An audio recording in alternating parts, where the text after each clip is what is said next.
احنا كلنا في مكرب واحده. مكرب؟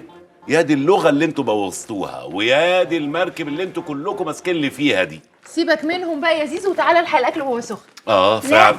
انت رايح فين؟ انت مش هتاكل ولا لقمه غير لما تشرح لنا الوضع ايه بالظبط. هو انتوا القراصنه بتوع المركب ولا ايه؟ عيالك معاهم حق يا زيزو، المركب لو غرقت مش هتفرق بين كبير وصغير. طيب ما دام انتوا كلكم مجمعين على حكايه المركب دي، انا رايي نقعد وبعدين نتكلم. ممكن؟ المحشي ده لو برد انا مش هسخنه تاني. لا على طول هناكل بقى، ده اكل ايه 100 100. احنا مش كلنا في مركب واحده؟ ايه رايكم نأجر المركب بالساعه، هنكسب ذهب. كلت يا بابا الحمد لله، الف هنا وشفا على قلبك يا رب. الحمد لله. ممكن بقى نتكلم شويه؟ برغم يعني قلقي من لمتكم انتوا الاتنين على بعض، بس ما عنديش مانع يعني اخد فكره عايزين تتكلموا على ايه. بص يا بابا، الموضوع بمنتهى البساطه. انا وياسمين خلاص ما بقناش صغيرين، احنا كبرنا ولازم نشارككم في كل الظروف اللي بتحصل في البيت. بالظبط كده، عشان كده انا وكريم بنفكر نشتغل. يا سلام، تشتغلوا ايه بقى ان شاء الله؟ ندور على اي شغل، الشغل مش عيب. ولا انت يعني مش فاكره اللي انتوا عملتوه فيا ونزلتوني اشتغل في الكافيه؟ شوف ولادك يا عبد العزيز. عبد العزيز، انا بفكر بس في اللي هم بيقولوه، فعلا الشغل مش عيب، وده حاجه مهمه جدا. يعني بدل ما بقعد ارفض كل شغلانه بتجيلي عشان منظري قدام الناس، لو اشتغلت ده مش عيب. اهو ده بقى الكلام المظبوط، وعشان كده يا زيزو انا كمان ممكن اشتغل. لا سيطر بقى على الموضوع ده يا زيزو، العيال دي عندهم امتحانات وانصاف مش حمل شغل. محدش فيكم هيشتغل، انا خلاص لقيت شغل. شريف لقالي فكره مشروع كويسه، هبدا في اجراءاته من بكره ان شاء الله. مشروع ايه؟ لا ده مفاجاه. نعم، عربيه بطاطا يا عبد العزيز. وطي صوتك يا جميله، احنا بنتناقش. لا احنا مش بنتناقش، انت واخد قرار. ولا واخد قرار ولا حاجه. شريف لما قال لي على الفكره دي انا نفسي استغربت زي كده بالظبط، بس طول السكه وانا جاي عمال اقلبها في دماغي، لقيت ان عادي الولاد كمان مش اجدع مني ان هم يشتغلوا وما يتكسفوش وانا اتكسف. دورت ايه في دماغك بالظبط؟ من موظف بنك لعربيه بطاطا يا عبد العزيز، صعبه قوي. صعب على مين؟ على الناس. انا مالي ومال الناس؟ هم الناس دول هم اللي هيصرفوا علينا في البيت؟ لا. هم اللي هيدفعوا الاقساط المتاخره علينا؟ لا. هم اللي هيدفعوا مصاريف المدارس بتاعت الولاد؟ لا. يبقى خلاص ما حدش ليه دعوه بينا، واللي مش عاجبه يخبط دماغه في الحيط. اللي تشوفه، بس انا مش هقول لحد على الموضوع ده، ولا عايزه بابا وماما يعرفوا حاجه عنه. انا بقى اللي هقول لهم، لان مفيش حاجه اتكسف منها يا جميله.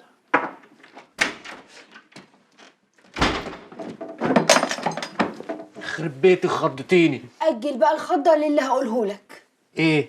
انا سمعت مامي وبابي هما بيتكلموا وعرفت المشروع اللي زيزو عايز يعمله. ايوه مشروع ايه؟ عربيه بطاطا. بطلي والنبي خفة دم وبطلي لزاجه وقولي المشروع ايه. والله زي ما بقول لك كده، عربيه بطاطا. تصدقي لو بابا عمل كده فعلا يبقى برنس، يبقى من الرواد. رواد ايه بقى؟ ولما يجي لي عريس يتقدم، زيزو هيعرف نفسه وهيقول له ايه؟ عبد العزيز علوة بتاع البطاطا. مع السلامة بطاطا. ما كفايه تريقه بقى يا ماما، ده بدل ما تيجي تعقليه. تعقل مين؟ طيب باي باي يا ماما دلوقتي. على اساس ان انا مجنون يعني ولا ايه؟ في ايه يا عبد العزيز؟ ما تقولنيش كلام انا ما قلتوش، انا قلت لها تيجي تعقليه. تعقليه يعني انا مجنون؟ وبعدين احنا مش اتفقنا ان انت ما تقوليش لماما ولا لاي حد؟ مش انا اللي قلت لها يا حبيبي، دي بنتك العميله اللي ماما زرعاها هنا في البيت. مين؟ ياسمين؟ اه. وياسمين عرفت منين؟ والله ما اعرفش بقى، ممكن تروح تسالها وهو تطلع لك بالصبي بطاطا يقف معاك على العربيه. صبي بتاع بطاطا. ماشي، مش هرد عليك دلوقتي.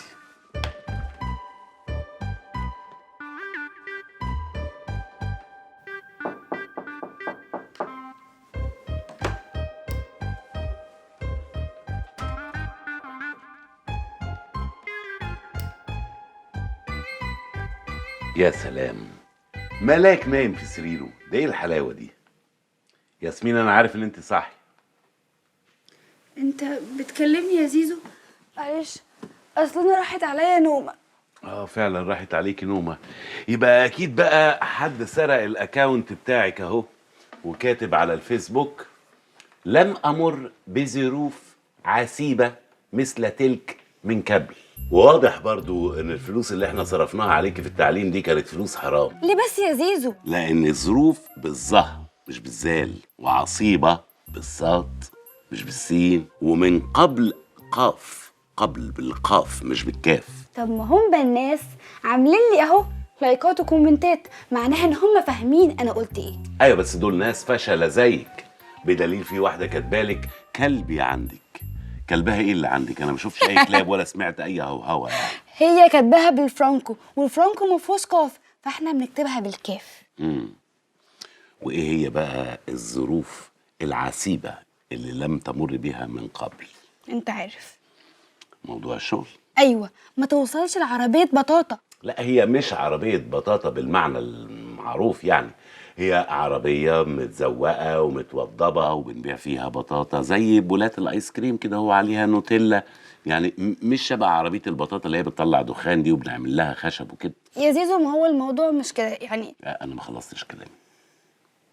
ثانيا الشغل مش عيب، بس العيب ان انت تتصنطي عليا انا ومامي واحنا بنتكلم. سوري يا بابي. طب ممكن اقول حاجه؟ اتفضلي.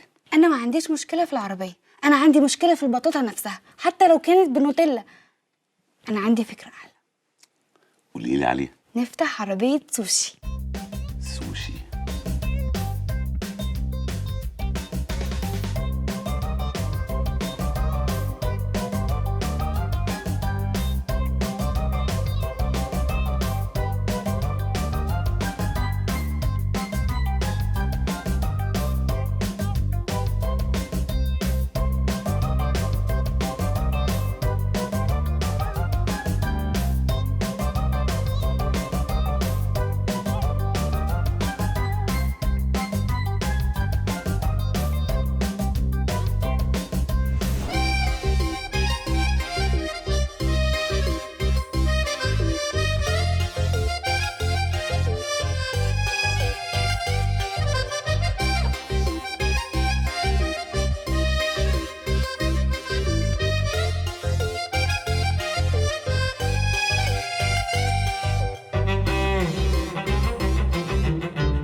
خلاص يا عبد العزيز، دلوقتي اكلي مش عاجبك وهتجيب واحده غيري؟ يا ستي وانا بقول لك ان انا هتجوز عليكي. ما هو ده اللي ناقص، تجيبها دلوقتي تعمل لك سوشي، بكره تتجوز عليا. يا مامي الموضوع كله ان انت فشلتي في عمل السوشي حوالي 50 مره، والوقت بيسرقنا، كله جاهز الا السوشي. فشلت بالظبط. وبعدين المثل بيقول ايه؟ ادي العيش لخبازه.